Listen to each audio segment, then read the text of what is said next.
PEA เตือนภัยรู้ไว้ไม่พลาดแน่ระวังให้ดีคุณอาจจะเสียเงินในบัญชีโดยไม่รู้ตัวเพราะมิจฉาชีพมาหลายรูปแบบจริงๆโดยเฉพาะลิงก์ดาวน์โหลดต่างๆที่ส่งมาใน SMS ต้องระวังให้ดี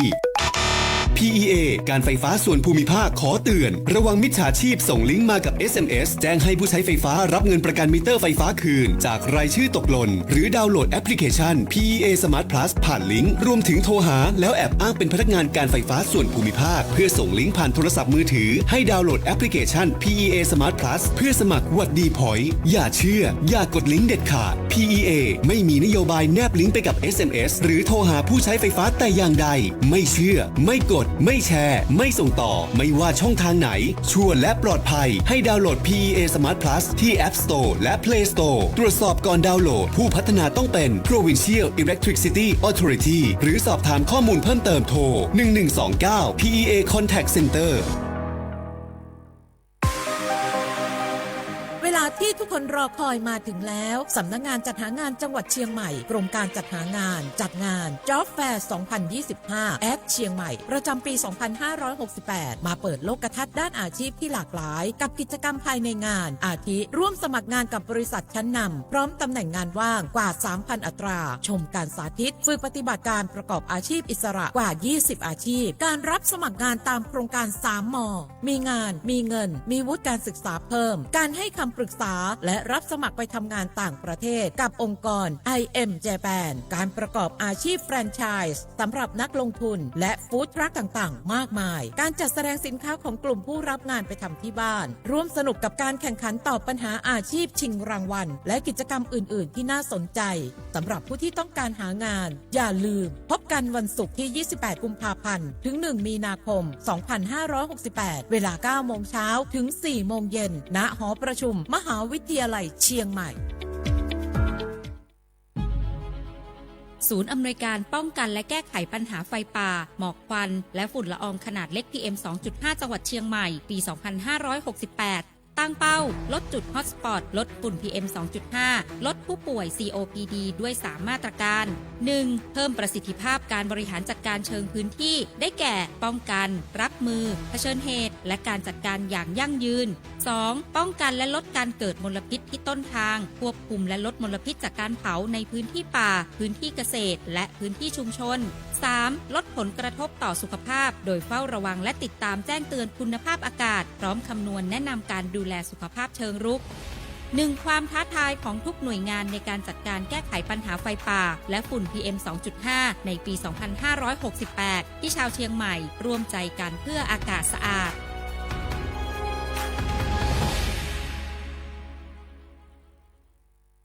นกกระดาษจากทั่วภูมิภาคที่คนไทยทุกคนช่วยกันพับขึ้นมา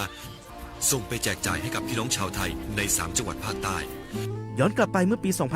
2547 รัฐบาลในสมัยนั้นมีแนวทางยุติความรุนแรงด้วยการเชิญชวนคนไทยทั่วประเทศพับนกกระดาษกว่า 62 ล้านตัวนำไปโปรยจากเครื่องบินสู่พื้นที่3จังหวัดชายแดนใต้เพื่อเป็นสัญลักษณ์ถึงการรวมพลังของคนทั้งประเทศที่ได้ส่งแรงใจให้กับคนในพื้นที่จังหวัดชายแดนภาคใต้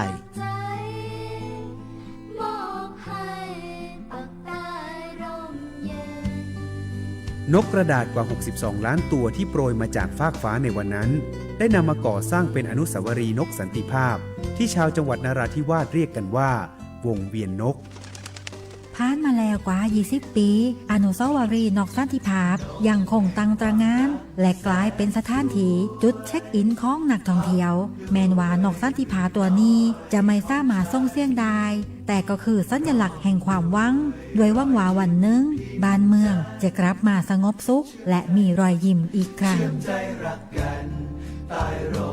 สันติสุขชายแดนใต้สร้างได้โดยสันติวิธี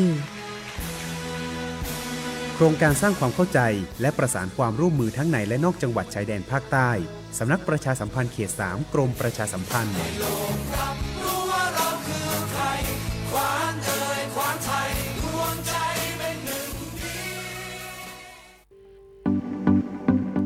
ขอเชิญคุณผู้ฟังพบกับรายการผู้ว่าราชการจังหวัดเชียงใหม่พบประชาชนรายการดีๆที่จะทำให้ทุกคนก้าวทันการพัฒนาจังหวัดเชียงใหม่ เป็นประจำทุกวันศุกร์ช่วงเวลา 8 นาฬิกาถึง 9 นาฬิกาที่คลื่น FM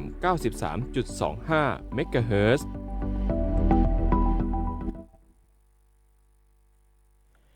ทักทายคุณผู้ฟังทุกท่านครับขอต้อนรับเข้าสู่ช่วงรายการผู้ว่าราชการจังหวัดเชียงใหม่พบประชาชนเราพบกันเป็นประจำทุกวันศุกร์ครับตั้งแต่ช่วงเวลา 8 โมงเช้าจนถึง 9 โมงเช้าครับจะพาคุณผู้ฟังมาพบกับเรื่องราวสาระความรู้รวมถึงเรื่องของนโยบายการพัฒนาจังหวัดเชียงใหม่ที่จะทำให้คุณผู้ฟังเนี่ยได้มาติดตามกันนะครับซึ่งในวันนี้เราก็มีประเด็นที่น่าสนใจนะครับไม่ว่าจะเป็นประเด็นเรื่องของการแก้ไขปัญหายาเสพติดทั้งในพื้นที่จังหวัดเชียงใหม่แล้วก็การป้องกันการลักลอบนำเข้ายาเสพติดตามริมชายแดนนะครับรวมถึงประเด็นเรื่องของ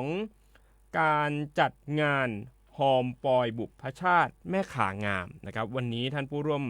ทางดร.วสันต์จอมภักดีท่านที่ปรึกษาคณะกรรมการและคณะทำงานโครงการพัฒนาและแก้ไขปัญหาคลองแม่ข่าจังหวัดเชียงใหม่ท่านจะมาร่วมรายการกับเราด้วยนะครับและในช่วงที่3เนี่ยเราก็จะมาติดตามกันครับในเรื่องของการจัดงาน Job Fair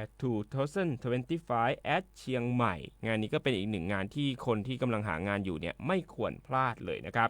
แต่ก่อนที่เราจะไปดูในเรื่องของข่าวต่างๆเนี่ยเรามาติดตามกันเรื่องสภาพอากาศกันก่อนนะครับ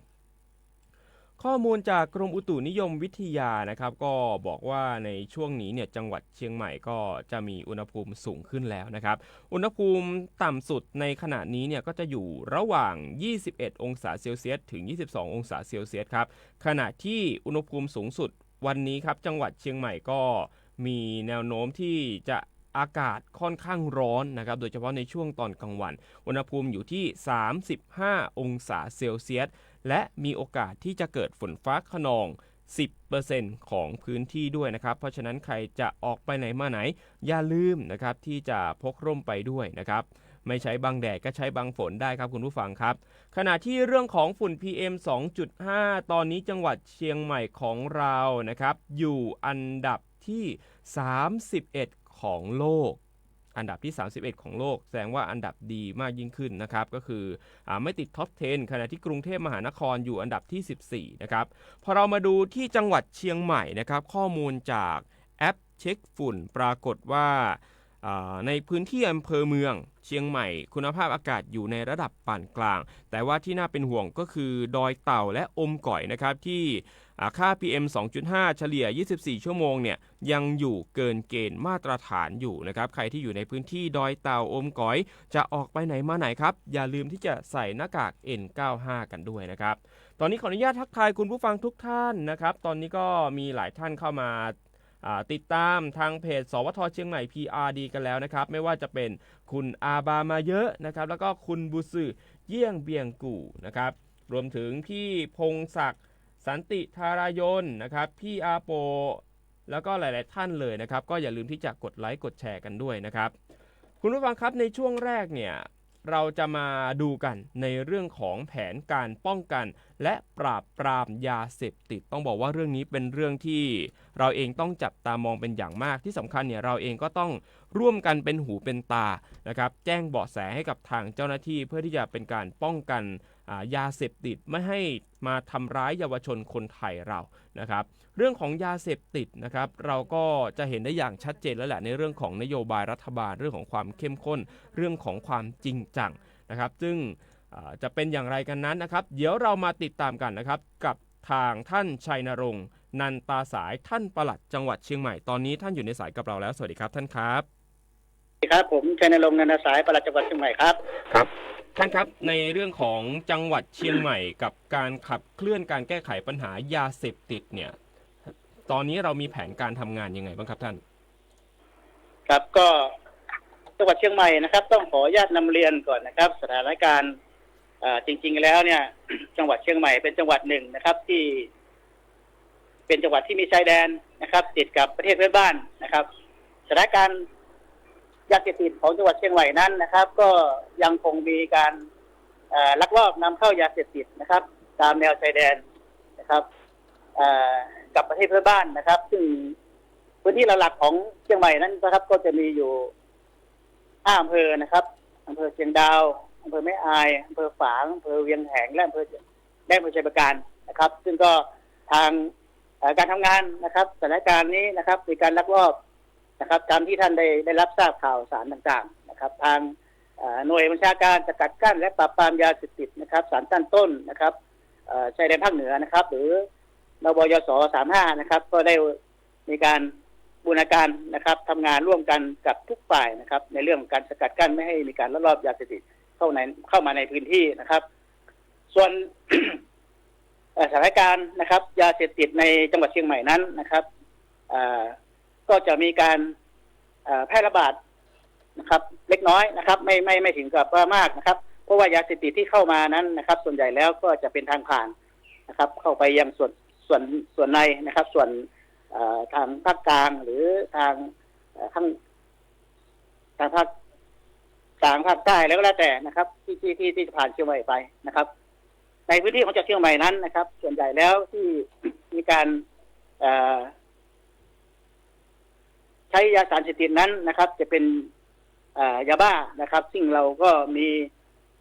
การดำเนินการนะครับโดยที่ศูนย์อำนวยการป้องกันและปราบปรามยาเสพติดของจังหวัดเชียงใหม่นะครับ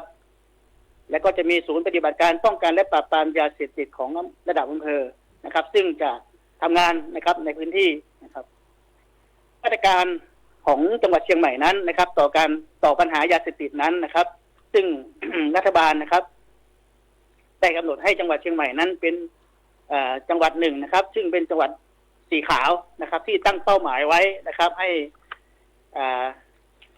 ดำเนินการนะครับให้เป็นจังหวัดสีขาวเราได้นะครับบูรณาการนะครับร่วมกับทุกส่วนราชการนะครับทั้งตำรวจนะครับทั้งทหารทั้งฝ่ายปกครองท้องถิ่นนะครับที่จะทำงานในเรื่องของการรีเอ็กซเรย์นะครับเราได้กำหนดนะครับให้ทุกอำเภอนะครับรีเอ็กซเรย์นะครับผู้ที่มีอายุนะครับตั้งแต่15ถึง65ปีขึ้นไปนะครับตั้งแต่15ถึง65ปีนะครับให้รีเอ็กซเรย์นะครับทุกชุมชนหมู่บ้านเพื่อค้นหานะครับผู้เสพนะครับยาเสพติดเพื่อที่จะนำเข้าสู่กระบวนการบำบัดนะครับให้เป็นจังหวัดสีขาวนะครับซึ่งจังหวัดเชียงใหม่นั้นเป็น1 ใน 10จังหวัดนำร่องนะครับตามนโยบาย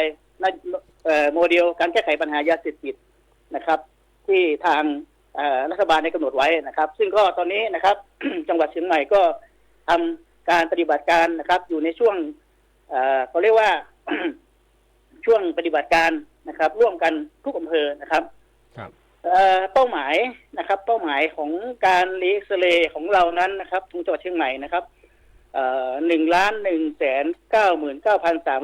1,199,355 รายนะครับตอนนี้เราเริ่มเอ็กซเรย์ไปแล้วเนี่ยครับ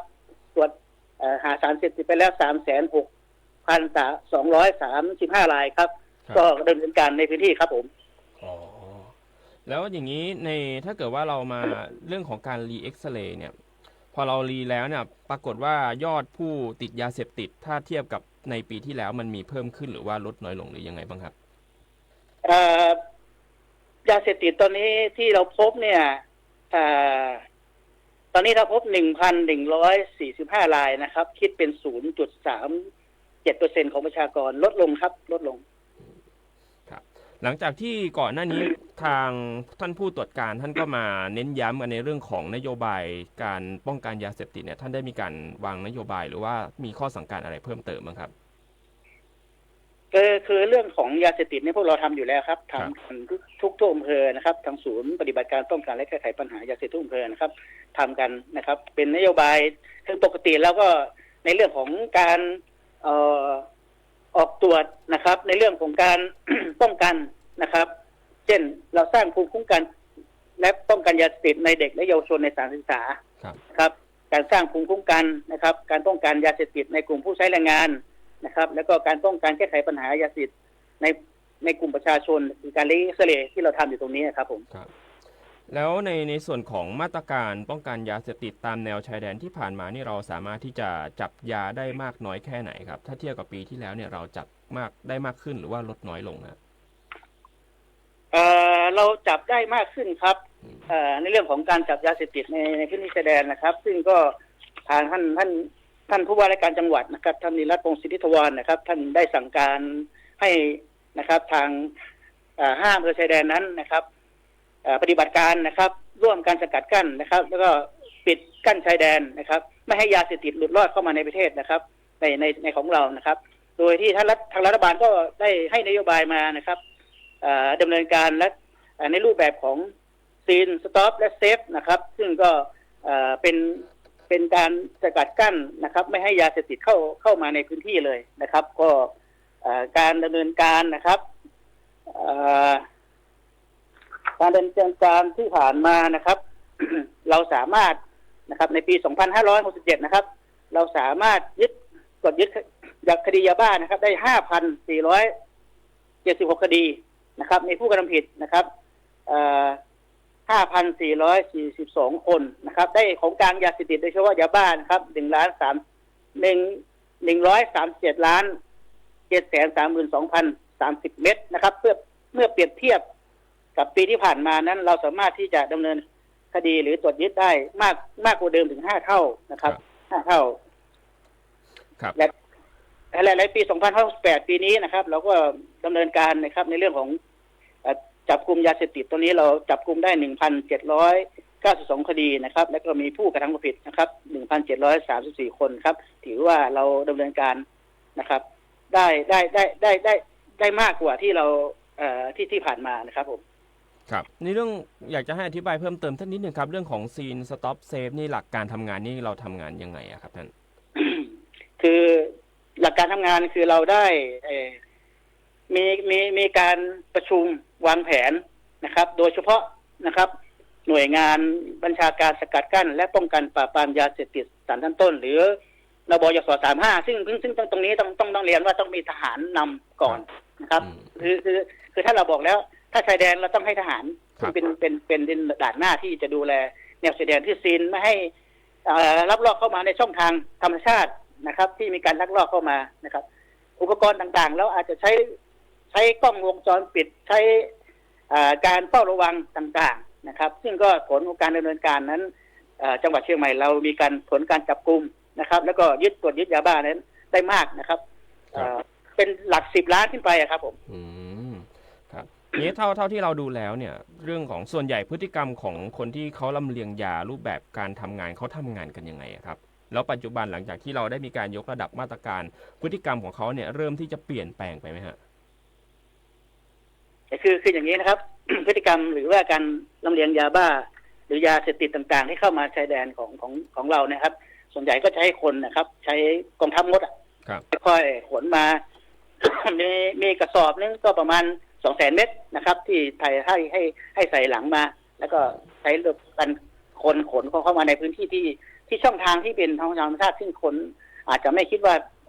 ไม่มีใครเห็นอย่างนี้นะครับแต่ว่าทางฝ่ายเราก็จะซีนจุดต่างๆที่มันเป็นช่องทางเดินเอาไว้นะครับผมครับจะเป็นการขนเข้ามาแบบกระจายหรือว่าเข้ามาแบบเป็นแถวเป็นแนวเดียวกันหรือยังไงฮะท่านอันนี้ที่เห็นที่ผ่านมานะครับจะเป็นกลุ่มๆเป็นแนวนี้เป็นแนวเดียวกันเป็นกลุ่มๆเป็นช่องทางครับก็หลังจากที่เรามีการยกมาตรการนี้เขามีการใช้วิธีการอื่นไหมอย่างเช่นอาจจะมีวิธีการแบบเผาเพื่อให้เจ้าหน้าที่ไปยังจุดหนึ่งแล้วเขาก็แอบลักลอบมาอีกจุดหนึ่งนี่เราเจอลักษณะแบบนี้ไหมครับท่านอันนี้ยังไม่มีข่าวสารนะครับแต่ว่าที่เราเฝ้าระวังคือตอนนี้ก็อาจจะมีลักษณะของโดรนนะครับอันนี้ทางฝ่ายทหารเขาเฝ้าอยู่อ๋อจะมีทหารที่เอาโดรนคอยลาดตระเวนอยู่ถูกต้องไหมครับท่านครับผมแล้วก็ของเขาก็อาจจะมีนะแต่เรานี่ยังไม่เห็นข่าวสารแต่ว่าทางการข่าวเขามีแจ้งมาอย่างนี้ครับอ๋อแล้วอย่างนี้ในเรื่องของความร่วมมือกันระหว่างชาวบ้านที่แบบเป็นกลุ่มที่อาศัยอยู่ตรงติดชายแดนนี่เราได้รับความร่วมมือมากน้อยแค่ไหนแล้วก็มีโครงการอะไรที่จะไปทำให้คนที่เป็นกลุ่มชาวบ้านเนี่ยมาเป็นเครือข่ายกับเราไหมครับท่านครับตรงนี้กระทรวงมหาดไทยเองนะครับเราได้เน้นเรื่องของ การสร้างชุมชนเข้มแข็งนะครับในบริเวณชายแดนนะครับโดยเฉพาะเรามีกำลังของเรานะครับเช่นในหมู่บ้านของเราจะมีชุดรักษาความสงบเรียบร้อยหรือชลบตอนนี้ทางกระทรวงมหาดไทยกรมการปกครองนี้ก็ได้ฝึกได้ทำความให้ความรู้นะครับแล้วก็ทำความเข้าใจกับ กับหน่วยกับกองกำลังเนี้ยนะครับชลบของเราเนี่ยเพื่อที่เป็นดูแลรักษาความสงบเรียบร้อยและเป็นการข่าวให้กับเจ้าที่ของรัฐด้วยครับครับผมเราอย่างนี้แล้วเรามีกลุ่มชาวบ้านเนี่ยได้ตามครบแนวชายแดนหรือยังฮะหรือว่าเรายังไม่สามารถที่จะดำเนินการได้ครบ 100% นะครับสำหรับพวกกลุ่มชรบตามแนวชายแดนนะครับท่านเขาครบ 100% นะครับผม 100% ประมาณกี่กลุ่มได้ครับท่านเท่าที่มีข้อมูลตอนนี้เนี่ยถ้าประมาณสัก40 กว่า40ตัวเลขผมจำไม่ได้นะกลมๆก็ได้ครับท่านครับ45หมู่บ้านประมาณนี้ประมาณ4หมู่บ้านที่เรียงอยู่ชายแดนนะครับครับท่านครับก็ได้รับความร่วมมืออย่างดีถูกต้องไหมฮะครับผมได้รับความนี้เราก็จะมีงบประมาณไปให้นะครับแล้วก็เรามีการฝึกฝนให้เขาเป็นเขาเรียกเป็นผู้หาข่าวนะครับเป็นผู้แจ้งข่าวต่างๆครับผมด้วยความที่การลำเลียงยาเสพติดมันเป็นเรื่องของระหว่างประเทศด้วยอย่างเงี้ยเราได้เชียงใหม่เราเองเนี่ยได้มีการสะท้อนไปยังรัฐบาลให้รัฐบาลส่งเสริมความร่วมมือระหว่างประเทศไทยกับเพื่อนบ้านเราไหมครับท่านอันนี้เป็นเรื่องที่ เราได้รายงานให้ทางหน่วยงานตลอดครับครับผมท่านครับทีนี้มาเรื่องของสถานการณ์การติดยาเสพติดในจังหวัดเชียงใหม่สำหรับสถานการณ์ในจังหวัดเชียงใหม่เมื่อกี้ท่านก็บอกแล้วใช่ไหมครับว่าเรื่องของผู้ติดยาเนี่ยก็ยังมีอยู่จำนวนน้อยแต่ว่าก็ยังคงต้องมีการสแกนกันอย่างต่อเนื่องรีเอ็กซเรย์กันอย่างต่อเนื่องนะครับท่านครับทีนี้แล้วเนี่ยในเรื่องของกลุ่มที่เขาได้รับการบำบัดรักษาเนี่ยของจังหวัดเชียงใหม่มีประมาณกี่รายบ้างครับท่านการบำบัดรักษาใช่ครับตัวเลขนี้ผมเรียนนะครับตัวเลขนี้ผมไม่ได้ต้องสาธารณสุขนะครับตอนนี้ผมไม่ได้ทราบข้อมูลมันก็คงไม่ถึงหลักหมื่นนะครับหลักพันนะครับทีนี้แล้วในการบำบัดรักษาเท่าที่เราไปสอบถามชาวบ้านมาเนี่ยเราเจอปัญหาอะไรไหมครับท่านคือการผ่านการกระบวนการบำบัดรักษาแล้วเนี่ยสิ่งสำคัญคืออยู่ที่ชุมชนนะครับเขากลับมาที่ชุมชนอีกทีหนึ่งถ้าชุมชนนั้นนะครับเข้มแข็งแล้วก็ดูแลผู้ที่ผ่านการบำบัดได้และเขามีอาชีพนะครับทาง หน่วยงานนะครับไม่ว่าจะเป็นพัฒนาสังคมหรือแรงกรมแรงงานต่างๆที่เขาร้องขอมาที่จะขอฝึกอาชีพต่างๆนะครับถ้าเข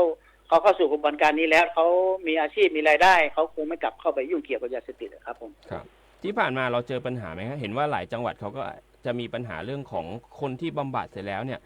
ที่เป็นกลุ่มจิตเวชกลุ่มสีแดงพอออกมาเสร็จปุ๊บปรากฏว่ามีกลับไปมีพฤติกรรมในการติดยาเสพติดใหม่เนี่ยครับเราเจอปัญหานี้บ้างไหมครับก็เชียงใหม่ก็มีครับมีแต่ว่าไม่มากนะครับแต่ว่าตรงนี้เนี่ยเราใช้กระบวนการของชุมชนนะครับดูแลนะครับโดยเฉพาะที่จังหวัดที่เมืองฮอดนะครับที่ว่านี่ถ้าเกิดเข้าส่งจิตเวชที่ผ่านการบำบัดมาแล้วหรือว่าคนที่เสพยาติดเนี่ยเขาจะใช้ระบบถึงตำรวจปกครองสาธารณสุขต่างๆเข้าไปดูแลในหมู่บ้านนะครับดูแลในรายละเอียดเช่นเขากินยาหรือยังเขาทำอะไรอยู่เขาไปคบกับใครอย่างเงี้ยครับเขาจะมีการอยู่ครับก็คือจะเป็นระบบการติดตามคนที่พอเข้ารับการบำบัดเสร็จออกมาเสร็จก็ต้องกินยาให้ครบโดสโดยมีเจ้าหน้าที่เนี่ยคอยติดตามทุกฝีก้าวถูกต้องไหมครับท่านครับกรณีที่เป็นจิตเวชนะครับครับผมครับท่านครับในเรื่องของยาเสพติดเนี่ยนอกเหนือจากเรื่องของยาบ้าแล้วเนี่ยมันก็จะมีกรณีที่แบบกลุ่มเยาวชนตอนนี้ที่เขาเริ่มหันมาดื่มน้ำกระท่อมเพิ่มขึ้นแล้วเนี่ยเรื่องนี้ทางจังหวัดแล้วก็หน่วยงานที่เกี่ยวข้องเรามีมาตรการที่จะเข้ามาดูแลในเรื่องนี้ไหมครับท่านคือเรื่องนี้เนี่ยในการประชุมของศูนย์ในการป้องกันและแก้ไขปัญหายาเสพติดจังหวัดนั้นนะครับทางท่านผู้ว่าราชการจังหวัดท่านก็ได้แจ้งย้ำตลอดนะครับว่าให้ฝ่ายปกครองและตำรวจนั้นเข้าไปตรวจเข้าไปดูว่ามีการลักลอบในเรื่องของการไม่ว่าจะเป็น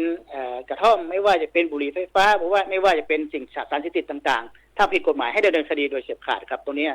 ได้มีการสั่งการไปอย่างชัดเจนแล้วครับครับยังมียาเสพติดตัวใหม่ๆที่เราจะต้องเฝ้าระวังหรือเปล่าครับอย่างเช่นพวกยาไอซ์ที่มาในรูปแบบของบุหรี่ไฟฟ้าตอนนี้ก็เริ่มพบเห็นกันมากยิ่งขึ้นเนี่ยยาเสพติดชนิดใหม่ๆเราได้มีการตรวจสอบอะไรยังไงบ้างครับท่าน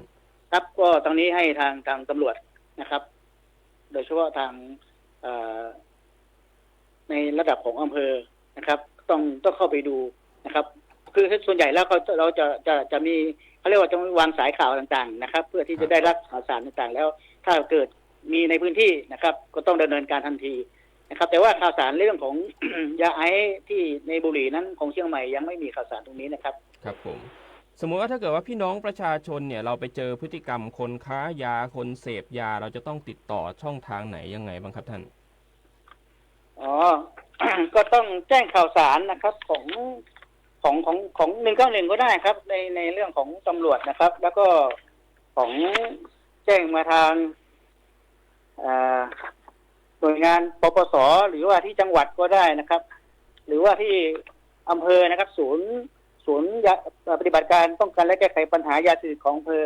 นะครับก็ได้นะครับหรือกำนันผู้ใหญ่บ้านแล้วแต่นะครับมันมีช่องทางที่เราจะต้องแจ้งได้ตลอดนะครับทางข่าวสารต่างๆนะครับผมครับแล้วถ้าเกิดว่ามีคนในครอบครัวติดยาเสพติดแล้วอยากจะพาไปบำบัดต้องติดต่อที่ไหนครับท่าน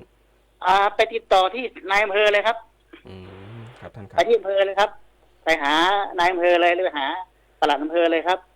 และเขาจะอำนวยความสะดวกให้ว่าจะต้องดำเนินการอย่างไรนะครับเพราะว่าที่อำเภอเขามีศูนย์ปฏิบัติการอยู่นะครับแล้วก็จะมีเรื่องของสาธารณสุขอำเภอนะครับมีหน่วยงานต่างๆนะครับของศูนย์เนี่ยเขาจะอำนวยความสะดวกนะครับครับสุดท้ายแล้วอยากจะให้ฝากถึงพี่น้องประชาชนสักนิดครับในเรื่องของยาเสพติดครับท่านครับอยากฝากพี่น้องประชาชนนะครับว่ายาเสพติดนั้นนะครับเป็นภัยนะครับเป็นภัยที่ร้ายแรงนะครับก็อยากให้ครอบครัวเรานะครับลองดูว่าในคนครอบครัวเรานั้นมีใครยุ่งเกี่ยวกับยาเสพติดไหมนะครับถ้าเราพบเราเห็นนะครับผมว่า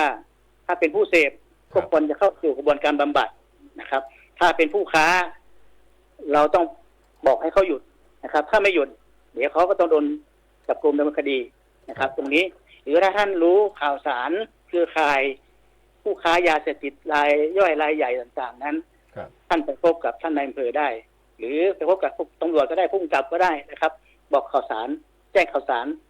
จะบอกตรงๆหรือจะทำเป็นแจ้งข่าวสารโดยทางจดหมายข่าวสารทางไลน์ก็ได้แล้วแต่นะครับทางเราดำเนินการตามกฎหมายอย่างเฉียบขาดครับผมครับผมต้องขอบพระคุณอย่างสูงครับท่านครับ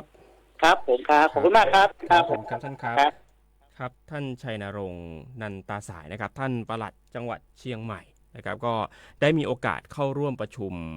การที่ผู้ตรวจการนะครับของกระทรวงมหาดไทยเนี่ยได้เดินทางมาที่จังหวัดเชียงใหม่มาติดตามกันเรื่องของยาเสพติดในที่ประชุมเองเนี่ยก็ได้มีการรายงานสถานการณ์ยาเสพติดที่เราเองก็มีการตรวจจับได้มากยิ่งขึ้นด้วยนี่ถือว่าเป็นเรื่องที่ดีนะครับแล้วก็ได้มีข้อสั่งการนะครับว่าให้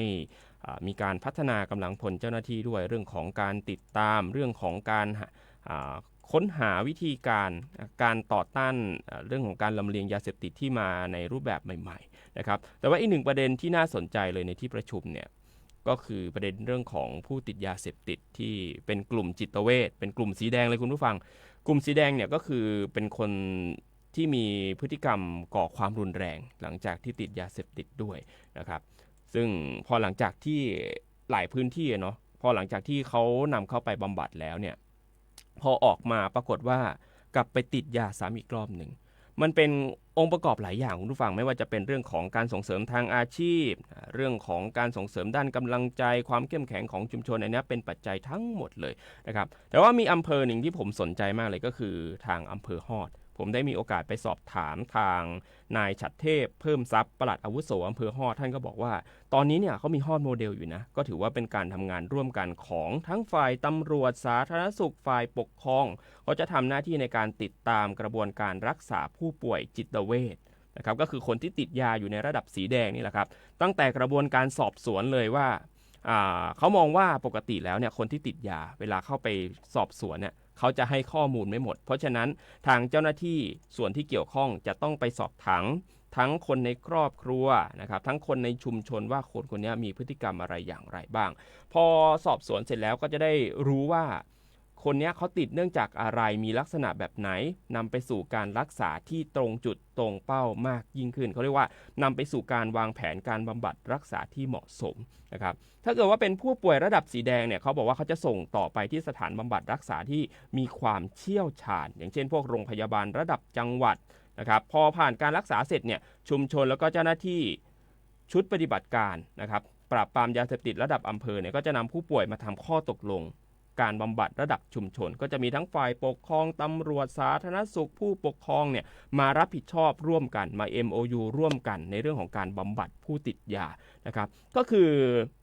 MOU ในครั้งนี้คือเจ้าหน้าที่เนี่ยมีสิทธิ์ที่จะติดตามผู้ป่วยอย่างใกล้ชิดเลยนะครับตั้งแต่เรื่องของการทานยาต้องมาทานยาให้เจ้าหน้าที่เห็นเรื่องของการตรวจปัสสาวะจะต้องมีการตรวจเป็นประจำด้วยนั่นเองนะครับก็เลยทำให้ฮอดโมเดลเนี่ยค่อนข้างที่จะประสบผลสำเร็จนะครับที่ผ่านมาก็มีผู้ป่วยจิตเวชระดับสีแดงเนี่ยได้รับการรักษาแล้วเรียบร้อยแล้ว2รายนะครับส่วนที่เหลือก็จะอยู่ในช่วงของกระบวนการบำบัดรักษาแล้วก็ติดตามผลด้วยอันนี้ถือว่าเป็นอีกหนึ่งโมเดลที่ดีนะครับที่มีในจังหวัดเชียงใหม่ครับคุณผู้ฟังครับเดี๋ยวในช่วงที่2เรามาติดตามกันต่อในเรื่องของการจัดงาน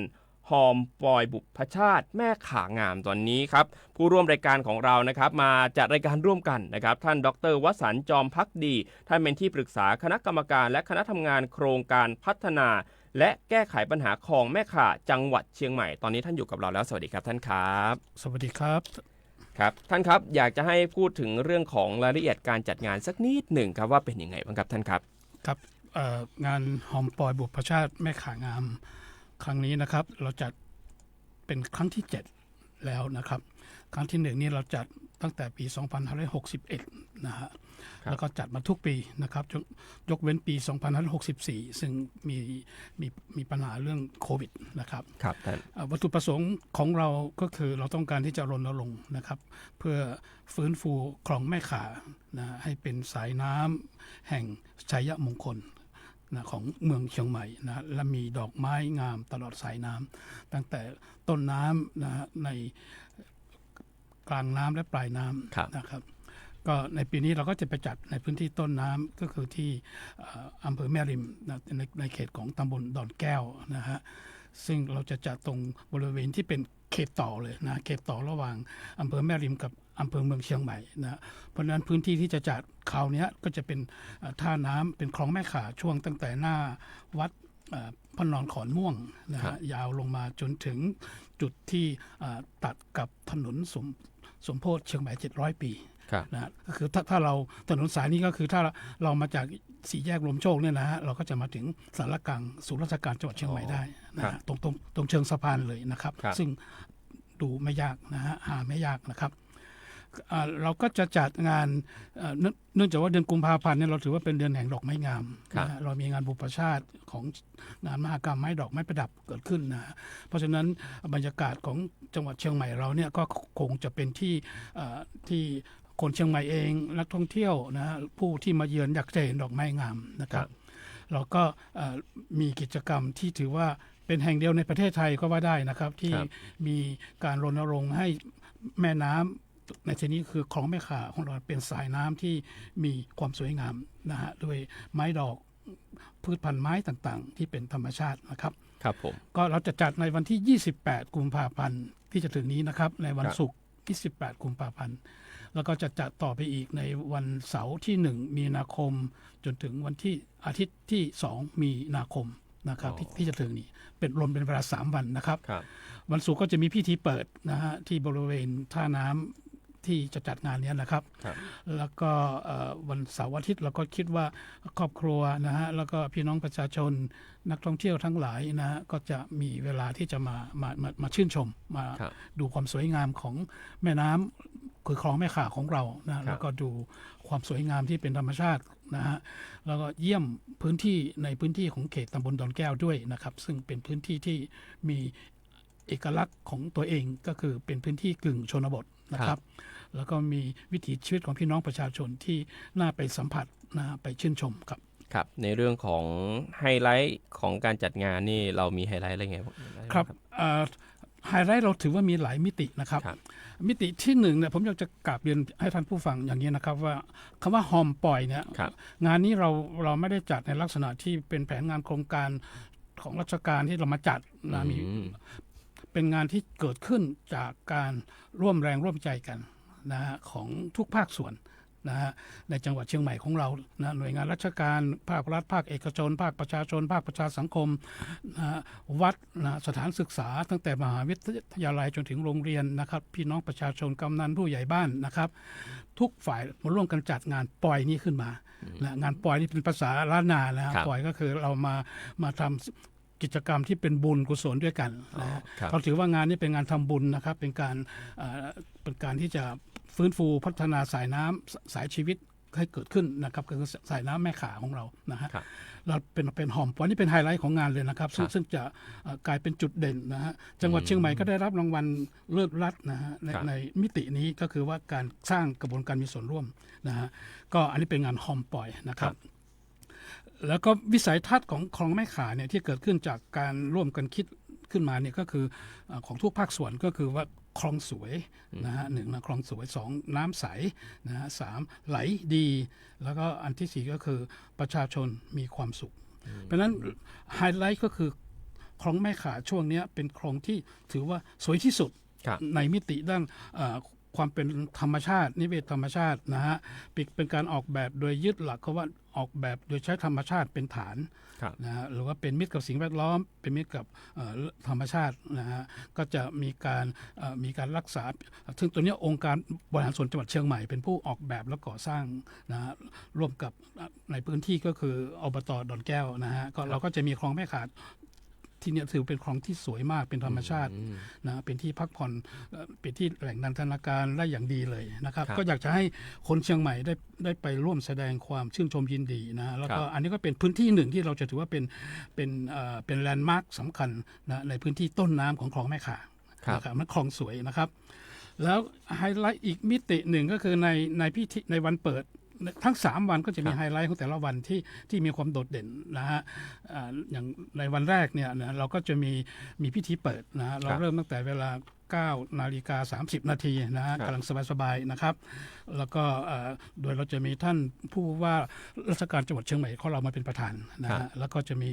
ท่านนายกองค์การมหาส่วนจังหวัดนะฮะเชียงใหม่มาเป็นผู้กล่าวรายงานนะฮะแล้วก็จะมีท่านนายกอบต.ดอนแก้วนะฮะแล้วก็กำนันผู้ใหญ่บ้านร่วมกันกล่าวต้อนรับแขกผู้มีเกียรติทุกท่านพี่น้องประชาชนที่มาร่วมงานนะครับแล้วก็จะมีการแสดงของชุมชนมีการแสดงของโรงเรียนนะฮะที่จะนำมาร่วมกับเรานะครับและที่สำคัญก็คือที่เป็นไฮไลท์ในวันแรกก็คือว่าเราจะมีเรือบุพชาตินะฮะเราคุ้นเคยกับรถบุพชาติอันนี้เป็นรถยนต์แห่ใช่ไหมครับอันนี้เรืออันนี้เป็นเรือผมถึงกล้าพูดว่าเป็นแห่งเดียวในประเทศไทยนะฮะอาจจะมีที่เนเธอร์แลนด์นี่เขามีเหมือนเรานะฮะว่าเป็นความคิดแต่เนเธอร์แลนด์เขายังมีไม่ได้เหมือนเราเพราะว่าเขายังเราเนี่ยเรามีอากาศมีบรรยากาศมีความสวยงามเป็นธรรมชาติสีสันต่างๆของพืชพันธุ์ต่างๆเนี่ยประกอบเป็นองค์ประกอบที่งดงามมากแล้วจะมีเรือบุพชาติแล้วเรือบุพชาติเนี่ยก็จะมีตอนนี้มีผู้ที่ฮอมปอยเรือบุพชาติ12 ถึง 15 ลำละโอ้15 ลำครับผมครับนะครับเป็นเรือที่เป็นเรือขนาดจากคลองเราเล็กใช่ไหมครับเพราะเรือเราก็จะได้สัดส่วนสมดุลนะฮะก็เป็นซึ่งก็จะมีหน่วยงานนะฮะที่รับเป็นเจ้าภาพยกตัวอย่างเช่นถ้าเป็นจังหวัดระดับก็อบจ.พี่ใหญ่ก็จะมีเรือบุพชาติของอบจ.นะอันนี้ก็ถือว่าตกแต่งได้สวยงามมากนะฮะอยากจะให้ท่านไปดูนะครับจะเป็นโชว์แต่จะไม่ได้ไปไม่ใช่ประกวดใช่ไหมเป็นโชว์เราจะเน้นการเอาสิ่งที่ดีงามนะฮะสิ่งที่สวยงามที่สดชื่นเนี่ยเอามานำเสนอเป็นการนำเสนอว่าเราสามารถที่จะใช้เชียงใหม่เนี่ยเป็นเมืองดอกไม้งามอยู่แล้วถ้าเรามีกิจกรรมหลากหลายแบบเนี้ยมันก็จะทำให้เป็นเสน่ห์ที่ทำให้คนมาเที่ยวชมเรานะครับเพราะฉะนั้นเราก็จะมีเรือที่มาจากสถาบันการศึกษาอย่างเช่นมหาวิทยาลัยการกีฬาแห่งประเทศไทยก็จะรับแต่งเรือมีเรือเอามาร่วมกับเราโรงเรียนเช่นโรงเรียนโกวิทธรรมรงค์นะอันนี้แล้วก็มีโรงเรียนอีกหลายๆโรงเรียนที่จะเข้ามามีส่วนร่วมตอนนี้กำลังเสนอชื่อเข้ามาอยู่เรื่อยๆนะครับแล้วก็มีภาคพี่น้องประชาชนนะครับยกตัวอย่างเช่นมีเครือข่ายพญาล้านนานะฮะซึ่งก็มีผู้ใหญ่ใจดีนะมีผู้ที่มีจิตใจงดงามเป็นตัวแทนของคนเชียงใหม่ที่จะมาช่วยกัน ตกแต่งเรือให้ ครับ ด้วยบุพชาติที่งดงามนะฮะอย่างเช่นคุณไพเราะแสนมงคลเนี่ยนะฮะ ครับ ก็จะเป็นผู้ประสานงานกับเครือข่ายพญาล้านนา แล้วก็ตกแต่งเรือที่สวยงามนะครับ ครับ แล้วก็จะมีคนสวยๆงามๆเนี่ยนะฮะแต่งชุดไทยล้านนานะฮะชุดอาจจะเป็นชุดประจำชาตินะฮะชุดแต่งกายที่สวยงามด้วยนะฮะมาสร้างบรรยากาศของความงดงามนะความสดชื่นด้วยมวลไม้แมกไม้ดอกไม้ต่างๆนะฮะก็จะทำให้บรรยากาศของงานทำให้มีความสุขกันนะครับอย่างแท้จริงนะครับ ครับผม อันนี้ก็เป็นไฮไลท์ในเรื่องของวันแรกนะครับเราจะมีการในวันที่2นะฮะวันที่2เป็นวันเสาร์ทุกท่านก็อยากจะพักผ่อนเราก็จะมีรายการมีร้องเพลงนะจากชมรมรักสุนทรภรณ์เชียงใหม่นะก็จะมีนำเพลงสุนทรภรณ์มาเสนอมาช่วยกันร้องนะฮะริมน้ำอย่างเช่นเพลงท่าน้ำอย่างเงี้ยนะหรือว่าเพลงริมฝั่งน้ำอย่างเงี้ยนะซึ่งก็จะเข้าบรรยากาศมากนะฮะแล้วก็จะมีเพลงสุนทรภรณ์ช่วยกันร้องนะฮะช่วยกันฟังทั้งวันเลยนะตั้งแต่ 10 โมงจนถึง 5 โมงเย็นเลยนะฮะอันนี้ก็เป็นในส่วนของวันที่2นะครับและในวันที่3ก็จะมีไฮไลท์ก็คือว่าเราต้องการให้การท่องเที่ยวในพื้นที่คลองแม่ข่ายเนี่ยคนเดินเที่ยวให้มาตามริมคลองหรือขี่จักรยานเที่ยวตามริมคลองนะฮะหรือขี่จักรยานไปเที่ยวในหมู่บ้านนะฮะซึ่งก็จะมีลักษณะของการเป็นการผ่อนคลายสบายๆนะฮะเราไม่ต้องขับรถให้เกิดมลภาวะอะไรเงี้ยนะฮะเราอาจจะมีรถรางนำเที่ยวนะฮะเป็นจุดต่างๆด้วยแต่เราจะเน้นริมคลองของเราแล้วก็นะฮะก็อยากจะให้ครอบครัวพาลูกพาหลานอะไรมาเดินริมคลองนะในระยะประมาณ500 เมตรนะฮะอาจจะยาวไปจนถึง1 กิโลเมตรหรือต่อก็ได้นะแล้วแต่เพราะว่าตอนนี้คลองแม่ข่ายในช่วงนี้สวยมากนะผมอยากจะเรียนย้ำว่าเป็นช่วงที่สวยที่สุดนะฮะในของคลองแม่ข่ายที่ตั้งแต่ต้นน้ำยาวนะฮะกลางน้ำปลายน้ำเนี่ยส่วนนี้เป็นส่วนที่ถือว่าสวยที่สุดเป็นธรรมชาติที่สุดครับพูดถึงเรื่องของการจัดงานแล้วเรื่องของถ้าเกิดประชาชนเขาจะมาเนี่ยเราจะมีจุดบริการจุดจอดรถจุดอะไรไหมฮะครับตรงบริเวณถนนสมโพธิ700 ปีก่อนขึ้นสะพานนะฮะก่อนขึ้นสะพานข้ามไปฝั่งอำเภอตำบลสันผีเสื้อเนี่ยนะครับจากทิศตะวันตกไปตะวันออกเนี่ยนะฮะมันจะเป็นที่ของท่านเป็นที่ของเป็นที่ดินยังว่างอยู่นะฮะแล้วก็เป็นของเอกชนนะครับซึ่งเราก็ได้รับความอนุเคราะห์จากเจ้าของที่นะครับที่จะให้เราใช้ที่ดินตรงนี้เป็นที่จอดรถนะฮะและอย่างกว้างขวางที่ตรงนี้มีเกือบ10 กว่าไร่นะเพราะฉะนั้นในส่วนนี้ก็ถือว่าก็สะดวกสบายนะครับสามารถที่จะใช้เส้นทางสมโพธิ700 ปีแล้วเข้ามีลานจอดรถติดถนนใหญ่เลยครับผมอย่างนี้ในเรื่องของแผนการพัฒนาของแม่ข่ายให้เป็นแหล่งท่องเที่ยวพักผ่อนหย่อนใจรวมถึงเป็นแลนด์มาร์คของเมืองเชียงใหม่เรามีแผนไหมในการพัฒนาอันนี้แหละครับนี่คือสิ่งที่เป็นรูปธรรมละนะจากแผนที่เราต้องการให้คลองแม่ข่ายเนี่ยเป็นแลนด์มาร์คนะฮะที่มีความโดดเด่นนะฮะเป็นคลองสวยแล้วก็เน้นสวยงามแบบธรรมชาติให้มากที่สุดนะแล้วก็มีการมีวิถีชีวิตของพี่น้องประชาชนริมคลองแล้วชาวบ้านในทั้งหมดเนี่ยนะฮะตรงนี้ถือว่าเป็นโมเดลละคือเป็นรูปธรรมละคือไม่ใช่แค่เป็นทำขึ้นมาเป็นแค่อีเวนต์นะผมว่าตรงนี้จะถือว่าเป็นความสำเร็จของแผนพัฒนานะคลองแม่ข่ายของเรานะที่จังหวัดเชียงใหม่ได้มีแผนแม่บทตรงนี้ไว้ให้ทุกๆภาคส่วนมีส่วนร่วมในการที่จะขับเคลื่อนแผนนี้นะแล้วก็ทางองค์การบริหารส่วนจังหวัดเชียงใหม่เนี่ยก็ถือว่าเป็นพี่ใหญ่แล้วก็ได้เข้ามามีส่วนร่วมอย่างมากพื้นที่ตรงนี้ก็ถือว่าที่ออกมาได้อย่างสวยงามก็คือเป็นการตอบสนองนะฮะของหน่วยงานที่มีภารกิจเกี่ยวข้องแล้วก็สร้างสรรค์สิ่งนี้ขึ้นมาเป็นรูปธรรมก็แสดงว่าแผนการพัฒนาของเราเนี่ยตอนนี้คือเราสามารถที่จะสานพลังความร่วมมือกันนั้นแหละมันไม่ใช่แค่การจัดอีเวนต์อย่างเดียวแต่ว่ามันเป็นการสร้างอีเวนต์ที่เกิดขึ้นโดยคนในชุมชนด้วยโดยเครือข่ายด้วยถูกต้องไหมครับใช่ครับมันจะกลายเป็นวิถีชีวิตเลยนะฮะก็คือถ้าเป็นอีเวนต์เนี่ยพองานเสร็จมันก็หายทุกอย่างหายไปทุกอย่างก็กลับไปโซมเหมือนเดิมเราจะไม่เป็นอย่างนั้นแม่ข่ายจะเป็นแม่ข่ายในพื้นที่ของอำเภอแม่ริมตำบลดอนแก้วยกตัวอย่างเนี่ยนะจะเป็นต้นแบบของความยั่งยืน นะฮะเพราะฉะนั้นการลงทุนต่างๆจะไม่ลงทุนแล้วก็หายไปนะแต่เขาจะอยู่เป็นมรดกนะฮะทางวัฒนธรรมทางประเพณีวิถีชีวิตของพี่น้องประชาชนของคนเชียงใหม่ของเรามีความภาคภูมิใจผู้คนสามารถไปเที่ยวและที่จริงตลอดไปไม่จะเป็นเฉพาะแค่ในวันที่เราจะเปิดงานในวันที่28กุมภาพันธ์นี้นะครับจนถึงวันที่2มีนาคมนี้แต่เราอยากจะให้ไปรวมพลังกันนะฮะรวมพลังศรัทธารวมพลังบุญที่จะมีการร่วมด้วยช่วยกันที่จะขับเคลื่อนนะฮะแล้วก็ขยายผลด้วยนะครับแม้แต่เรือบุพชาติเนี่ยเราก็ผู้ที่เข้ามาร่วมรายการกิจกรรมเนี่ยก็เราก็จะเน้นที่จะให้เป็นอย่างถ้าเป็นต้นไม้ก็เป็นไม้กระถางนะเพราะว่าเราสามารถที่จะเอาไปใช้ต่อได้ในริมคลองนะครับในชุมชนต่อไปครับอย่างนี้แล้วเนี่ยตั้งแต่น้ำท่วมที่ผ่านมาตอนนี้คลองแม่ข่าเราฟื้นตัวได้ประมาณกี่%ได้แล้วครับคลองแม่ข่าในส่วนที่บางส่วนก็จะรับผลกระทบเฉพาะในเขตเทศบาลนครเชียงใหม่ของเรานะฮะก็คงจะต้องมีการใช้เวลาในการที่จะปรับฟื้นฟูขึ้นมานะฮะอาจจะต้องทำใหม่หลายๆพื้นที่นะครับทีนี้ในส่วนต้นน้ำเนี่ยเนื่องจากมันอยู่ในที่ก็ได้รับผลกระทบเช่นเดียวกันแต่ได้รับผลกระทบแต่ฟื้นสภาพได้เร็วมากนะเพราะฉะนั้นก็อย่างกรณีในพื้นที่ของในเขตตำบลดอนแก้วเนี่ยฟื้นสภาพคลองแม่ข่าตัวนี้ยังเป็นสภาพที่สวยงามนะครับแล้วก็ฟื้นตัวได้เร็วครับสุดท้ายแล้วครับอยากจะให้เชิญชวนพี่น้องประชาชนสักนิดหนึ่งกับการจัดงานในครั้งนี้ครับครับก็อยากจะขอกราบเรียนเชิญท่านพี่น้องประชาชนนะครับท่านหัวหน้าครอบครัวหรือว่าองค์กรหน่วยงานต่างๆได้มาร่วมงานกันนะครับมาร่วมแอวปอยบุพชาติแม่ข่างามของเรานะครับก็เลิกงามยามดีก็คือในวันที่28กุมภาพันธ์ที่จะถึงนี้นะครับ 1-2 มีนาคมด้วยนะครับร่วมกิจกรรมมานั่งเรือด้วยกันมาดูดอกไม้ด้วยกันนะครับแล้วก็เชิญสมาชิกในครอบครัวพ่ออุ้ยแม่อุ้ยลูกหลานเหลนทั้งหลายมาแอว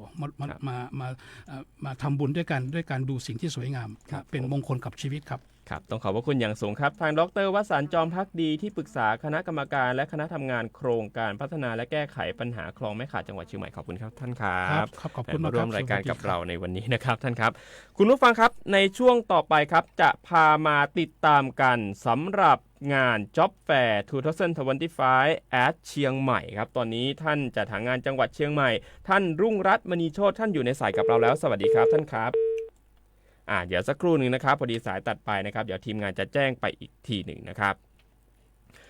เรื่องนี้ต้องบอกว่าเป็นเรื่องที่สำคัญอย่างมากเพราะว่าเชื่อว่าหลายๆท่านเนี่ยก็ยังอยู่ในช่วงของการหางานด้วยนะครับเพราะฉะนั้นเนี่ยเรื่องของงาน Job Fair 2025 ที่จะมีขึ้นถือว่าเป็นเรื่องที่ไม่ควรพลาดเป็นอันขาดนะครับครับซึ่งตอนนี้นะครับท่านก็อยู่ในสายของเราแล้วนะครับสวัสดีครับท่านครับค่ะสวัสดีค่ะท่านครับอยากจะให้พูดถึงรายละเอียดสักนิดนึงครับสำหรับการจัดงาน Job Fair ในครั้งนี้ครับท่านครับค่ะการจัดงาน Job Fair เชียงใหม่นะคะโดยสำนักงานจัดหางานจังหวัดเชียงใหม่นะคะซึ่งนะคะกำหนดจัดงานในวันศุกร์ที่28กุมภาพันธ์นะคะและวันที่1มีนาคม2568นะคะณหอประชุมมหาวิทยาลัยเชียงใหม่ค่ะตั้งแต่เวลา 9:00 นถึงเวลา 16:00 นนะคะค่ะซึ่งการจัดงานครั้งนี้นะคะแล้วก็มีวัตถุประสงค์นะคะเพื่อเปิดโลกทัศน์และจุดประกายความคิดทางอาชีพนะคะให้แก่ประชาชนทั่วไปนะคะนักเรียนและนักศึกษานะคะให้มีโอกาสได้รู้จักอาชีพลักษณะการทำงานนะคะการประกอบอาชีพที่หลากหลายแล้วก็ได้รับทราบข้อมูลข่าวสารตลาดแรงงานด้วยค่ะรวมทั้งนะคะเพิ่มโอกาสการมีงานทำให้แก่ผู้ว่างงานนะคะนายจ้างสถานประกอบการนะคะได้พนักงานตรงตามคุณสมบัติที่ต้องการนะคะเพื่อเป็นการลดปัญหาการว่างงานและการขาดแคลนแรงงานให้กับนายจ้างค่ะครับในการจัดงานในครั้งนี้เรามีตำแหน่งงานว่างรวมถึงนายจ้างมากน้อยแค่ไหนครับอ๋อค่ะตำแหน่งงานที่รับสมัครนะคะโดยมีนายจ้างสถานประกอบการเข้าร่วมรับสมัครงานและก็สัมภาษณ์งานนะคะจำนวน50แห่งนะคะแล้วก็ตำแหน่งงานว่างมากกว่า 3,000 อัตรานะคะ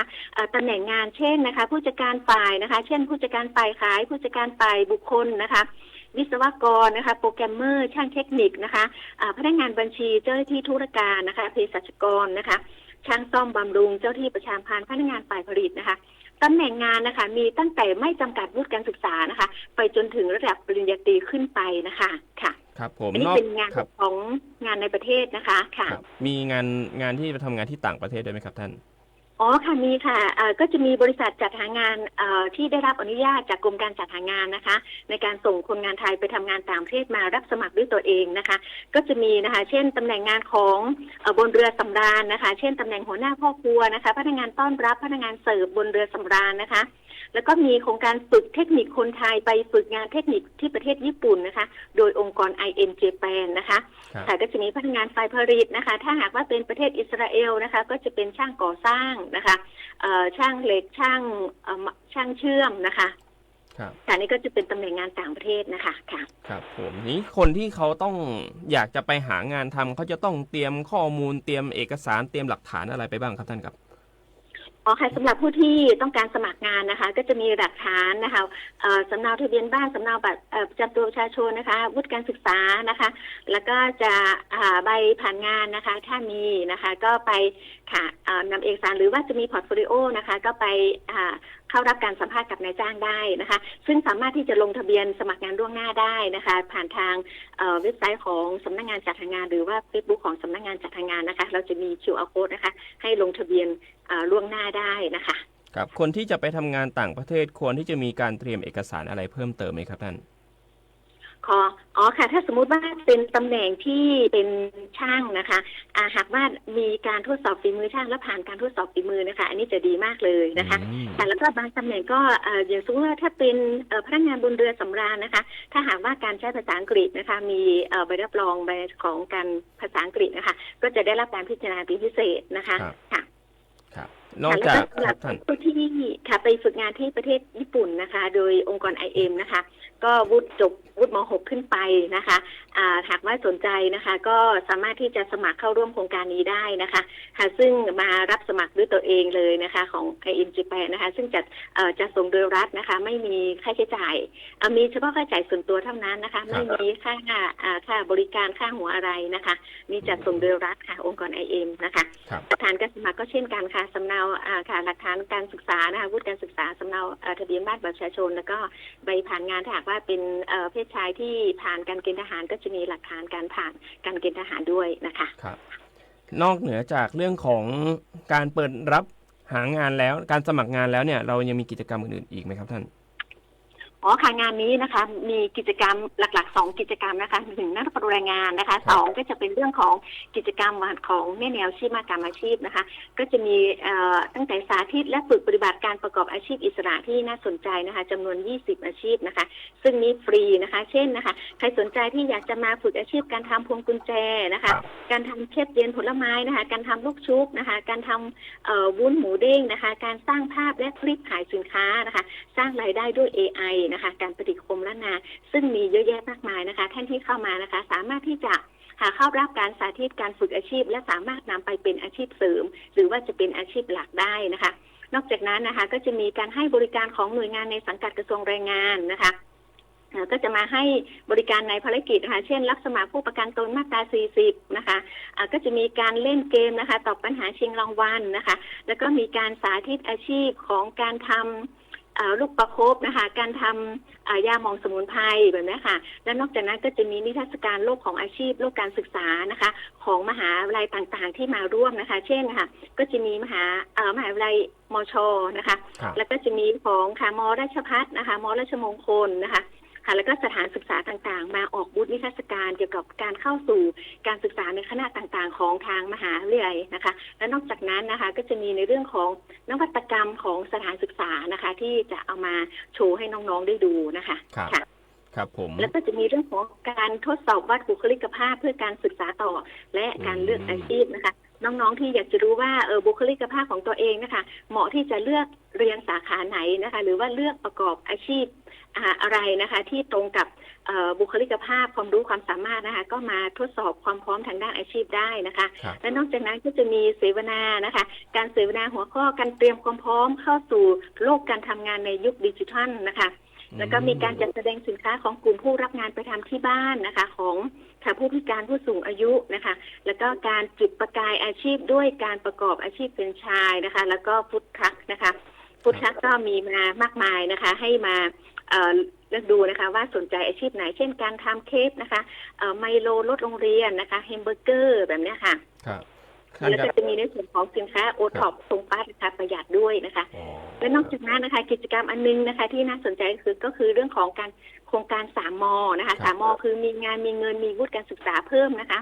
สำหรับน้องๆที่จบวุฒิการศึกษาระดับม.3 แล้วก็ม.6 นะคะ ที่ไม่ได้เรียนต่อในระดับของมหาวิทยาลัยนะคะแต่ว่าสนใจที่จะเรียนไปด้วยทำงานไปด้วยนะคะก็เข้าร่วมโครงการสามม.โดยที่เป็นพนักงานของบริษัทสถานประกอบการนะคะมีสวัสดิการอะไรต่างๆของบริษัททั้งหมดนะคะแล้วก็ใช้เวลาว่างจากการทำงานนะคะมาเรียนแล้วก็ได้วุฒิการศึกษาเพิ่มนะคะเรามีสถานศึกษาที่เข้าร่วมโครงการ3 ม.และสถานประกอบการที่เข้าร่วมโครงการ3 ม.นะคะซึ่งก็จะมารับสมัครในวันงานนี้ด้วยนะคะคือสามารถที่จะคนที่สนใจคือ walk in เข้าไปได้เลยต้องลงทะเบียนอะไรล่วงหน้าไหมครับลงทะเบียนเข้าไม่ต้องค่ะไม่ต้องลงทะเบียนล่วงหน้าค่ะสามารถที่จะ walk in เข้ามาในงานได้หมดเลยนะคะทั้ง2 วันนะคะแต่สำหรับผู้ที่จะหางานทำนะคะที่จะร่วมนัดพบแรงงานนะคะ walk in เข้ามาได้หรือจะลงทะเบียนล่วงหน้าได้นะคะสามารถเข้ามาได้ทั้งหมดค่ะทั้ง walk in หรือลงทะเบียนไว้ก่อนนะคะสำหรับคนที่เป็นกลุ่มผู้พิการอย่างนี้ครับท่านครับเขาสามารถที่จะเข้ามามันจะมีงานที่สามารถรองรับผู้พิการกลุ่มผู้พิการได้ไหมครับท่านภายในงานค่ะมีค่ะเรามีตำแหน่งงานว่างสำหรับผู้พิการและผู้สูงอายุด้วยนะคะเรามีสถานประกอบการที่รับนะคะรับตำแหน่งของผู้พิการและผู้สูงอายุเข้าทำงานนะคะก็จะมีบริษัทอยู่หลายแห่งนะคะค่ะที่เข้าร่วมรับสมัครแล้วก็ให้โอกาสกับกลุ่มค่ะกลุ่มผู้พิการและผู้สูงอายุค่ะครับสุดท้ายอยากจะให้เชิญชวนอีกสักนิดนึงครับสำหรับงาน Job Fair 2025 at เชียงใหม่ครับท่านครับค่ะก็ขอเรียนเชิญนะคะนักเรียนนักศึกษานะคะนักศึกษาที่จบใหม่นะคะผู้ว่างงานนะคะนักเรียนนักศึกษาและประชาชนทั่วไปนะคะเข้าร่วมงาน Job Fair เชียงใหม่นะคะในวันศุกร์ที่28กุมภาพันธ์และวันเสาร์ที่1มีนาคม2568นะคะณหอประชุมมหาวิทยาลัยเชียงใหม่นะคะค่ะหรือสอบถามรายละเอียดเพิ่มเติมได้ที่สำนักงานจัดหางานจังหวัดเชียงใหม่นะคะที่053-112-744นะคะหรือนะคะติดตามข่าวสารที่ Facebook ของสำนักงานจัดหางานจังหวัดเชียงใหม่นะคะหรือว่า LINE@ นะคะ DOECMI นะคะค่ะก็ขอเรียนเชิญนะคะเข้าร่วมงานJob Fairนี้ได้นะคะซึ่งนะคะงานนี้นะคะสร้างอาชีพสร้างรายได้นะคะมางานนี้แล้วมีงานทำแน่นอนมีรายได้แน่นอนค่ะครับท่านครับยังพอมีเวลาอีกสักนิดนึงครับ1 นาทีท่านครับในเรื่องของอยากจะให้เตือนด้วยในเรื่องของคนที่จะไปทำงานต่างประเทศของเชียงใหม่เราเจอเยอะไหมฮะเรื่องพวกนี้ที่หลอกลวงคนงานใช่ไหมคะใช่ครับท่านค่ะต้องฝากด้วยนะคะเพราะตอนนี้นะคะทางมิจฉาชีพนะคะก็มีการหลอกลวงออนไลน์ในรูปแบบต่างๆนะคะรวมทั้งการหลอกลวงไปทำงานต่างประเทศนะคะที่หลอกลวงอ้างว่ามีงานต่างประเทศที่รายได้ดีนะคะเขาจะจูงใจด้วยรายได้นะคะเช่นรายได้นะคะ100,000 ถึง 150,000 บาทต่อเดือนนะคะทำให้คนหลงเชื่อแล้วก็จ่ายเงินนะคะจ่ายเงินกันแล้วก็ไม่ได้เดินทางเป็นการหลอกลวงนะคะดังนั้นก็ขอฝากไว้นะคะหากว่าท่านที่สนใจไปทำงานต่างประเทศนะคะให้ตรวจสอบนะคะกับสำนักงานจัดหางานนะคะหรือนะคะกรมการจัดหางานนะคะว่ามีตำแหน่งงานบ้างจริงไหมมีบริษัทจัดหางานที่นะคะจะส่งเนี่ยได้รับการจดทะเบียนถูกต้องกับกรมการจัดหางานหรือไม่นะคะสอบถามรายละเอียดได้นะคะค่ะรวมทั้งที่สอบถามได้ที่สำนักงานจัดหางานจังหวัดเชียงใหม่ค่ะครับผมต้องขอบพระคุณอย่างสูงครับท่านรุ่งรัตน์มณีโชติท่านจัดหางานจังหวัดเชียงใหม่ขอบคุณครับท่านครับค่ะขอบพระคุณค่ะค่ะสวัสดีค่ะสวัสดีครับก็อย่าลืมนะครับในเรื่องของการหางานทำเนาะถ้าเกิดว่าเราหางานทำกับทางจัดหางานแจ้งมาทางจัดหางานจังหวัดเนี่ยจะปลอดภัยมากกว่าแล้วก็จะได้รับในเรื่องของสิทธิสวัสดิการต่างๆด้วยถ้าเกิดว่าท่านอยู่ในระบบเรื่องของประกันสังคมนะครับและนี่ก็คือรายการผู้ว่าราชการจังหวัดเชียงใหม่พบประชาชนครับเดี๋ยวเราพบกันอีกในครั้งหน้าสำหรับวันนี้สวัสดีครับ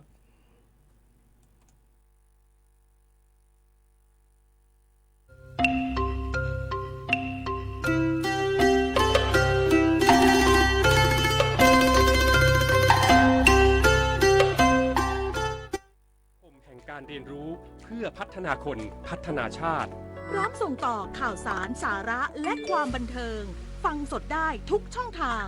เพราะวิทยุไทยคือพลังแห่งการพัฒนาสังคมไทย